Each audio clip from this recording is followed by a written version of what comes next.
Hello and welcome to Knitting the Huron Wrister Colourwork Part 2. We're just continuing where we left off from Part 1 of the Colourwork. I wanted to show you working around, repeating the pattern, repeating the chart.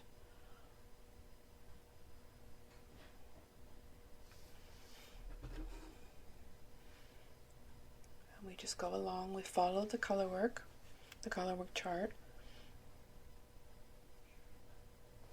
Now as you go, if you haven't done Colourwork before, it's important to remember to just follow the chart and do one row at a time. Just sort of imagine that you're building upwards as if you were building with color blocks, let's say like Lego.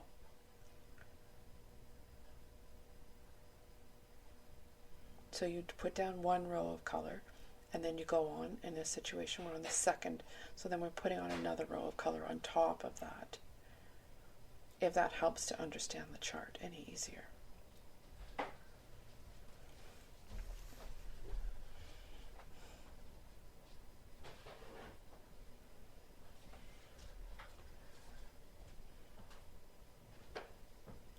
And as you go, you notice every third stitch I wrap my yarn around each other, just so that my floats are no longer than 3 stitches, because I don't want anyone's finger to get caught on the floats when they put the mitten on, because that does get frustrating. And it's just a simple wrap. And I make sure I keep my tension loose as I go.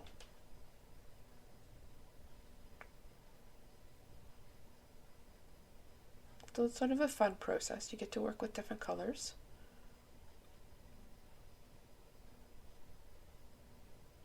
And these ones naturally dyed. Of course, what you see in the video here for the brown and the gold or the yellow, that's those are colors that Fax created with walnut and marigold.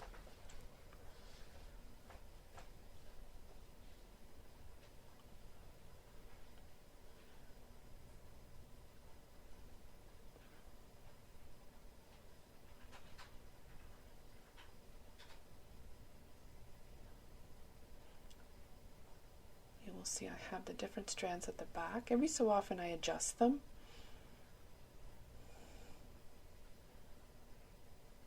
And when the time is right, you can cut that off-white strand, the natural wool that you can see there. I don't carry that up the inside. Some people can, if you catch it. It's totally up to the stitcher. I prefer to trim that white one.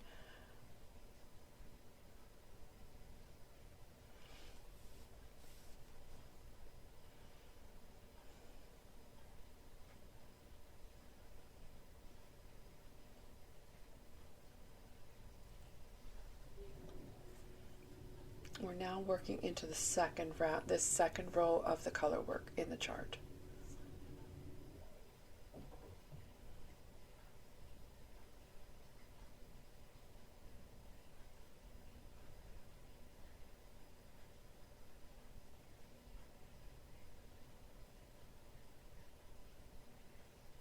So when you start off at the beginning of your round,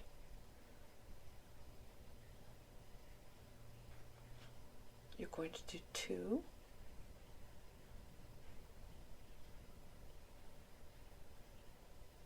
of one color,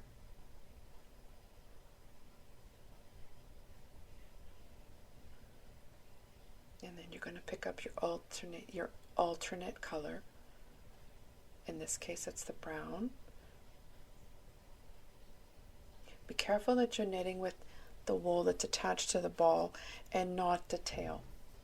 I've done that before. And just wrap at the back, just wrap your float.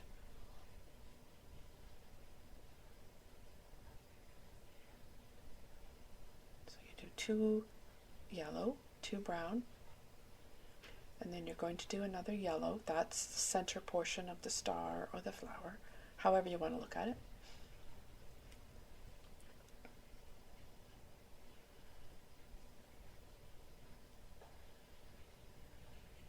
And then you'll do 2 brown. So if you're looking at it like building blocks, you're going to put 1 brown on top of the brown stitch below, and then a new brown on top of the gold stitch below.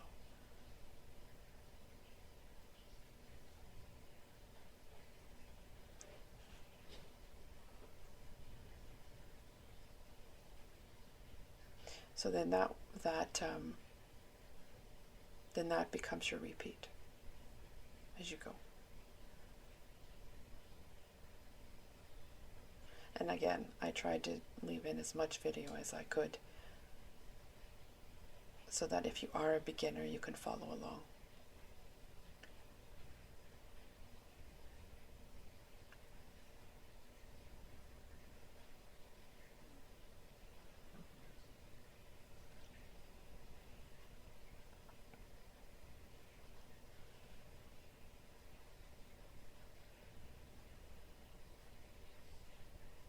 And then you just repeat and just follow your chart.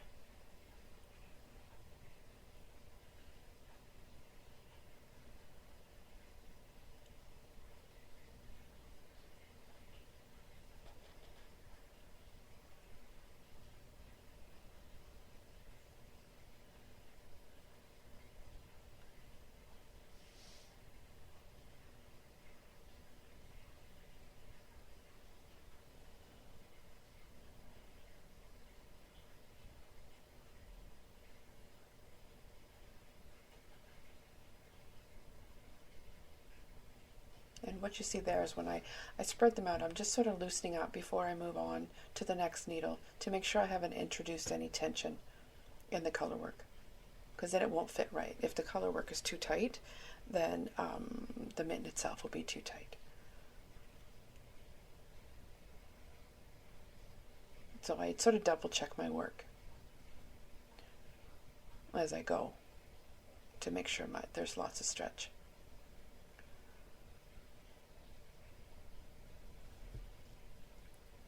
And it looks like we're back to the beginning of the round.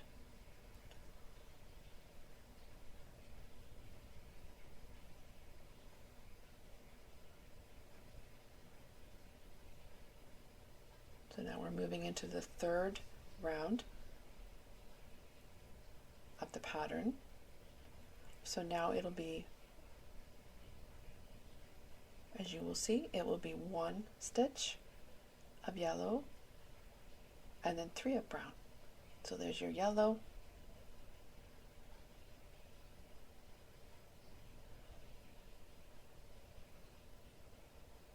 and then 3 brown. Wrapping our yarn, creating our floats, brown, keeping our stitches loose, another brown, and I'm wrapping. And then my yellow, my marigold nut yellow, and then 3 browns.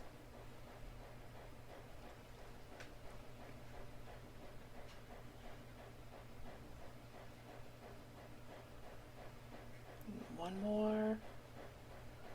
This one I'm going to wrap because I'm carrying that yellow across.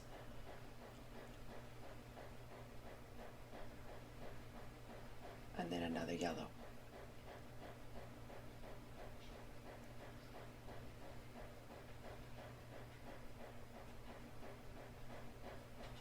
And it's always very nice to work with these colors. This wool is lovely and soft on the hands. And then we just, so you repeat all the way around your round. So you repeat that pattern sequence. Yellow, 3 brown, a yellow, 3 brown, and then a yellow. Just refer to the chart. If you ever have any questions, if you have trouble reading the chart, just use a ruler to sort of right underneath the line on the chart that you're working on.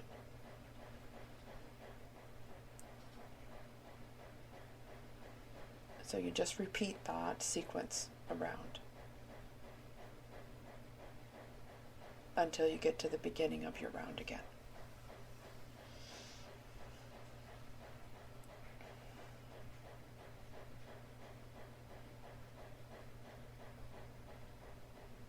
And now we are working on that middle portion,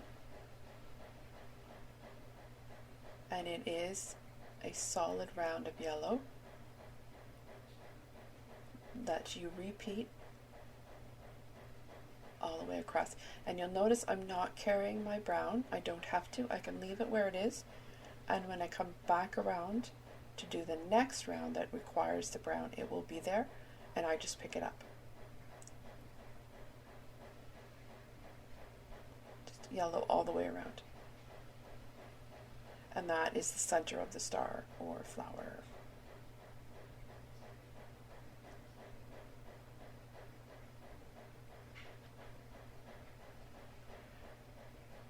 It is interesting that I found doing the pattern research that there's a similar star or flower pattern that occurs in the Fair Isle tradition of standard of stranded knitting, and they use an alternating color in the center, that center stitch in the flower.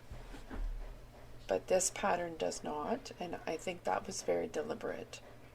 That was not a mistake because it's continued throughout the original gloves.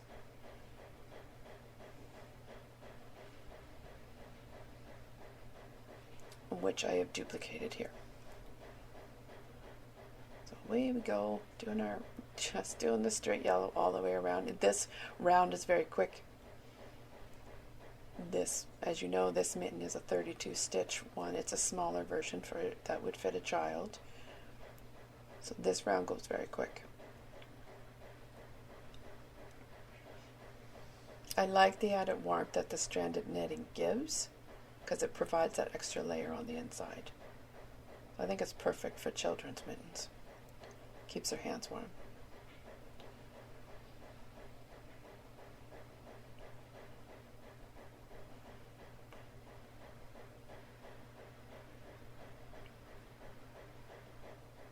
So the way I hold and work with my yarn is my own particular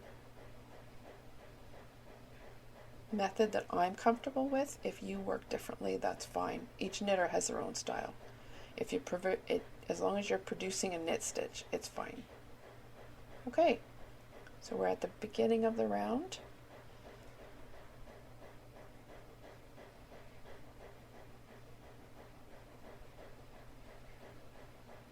Okay, so you've done that all the way around. You've put down a round of yellow.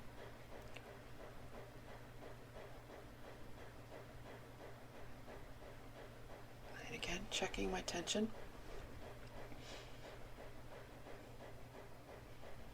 And if you find that when you're going through that you see that you've made a mistake, let's say you put an extra brown in where you knit, that's okay. Some knitters will go back and fix their work. I tend to leave it.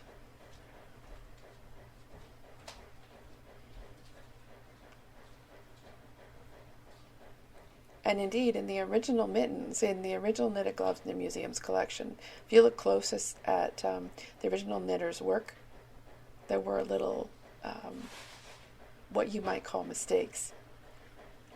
He had an extra.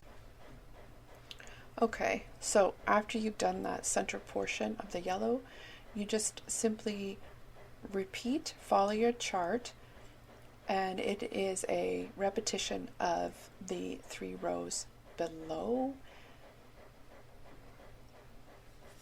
And I have not shown that portion in the video. You just follow the chart and finish the remaining rounds, working your colors. And then you put that last row of brown, you knit that last row of brown all the way around.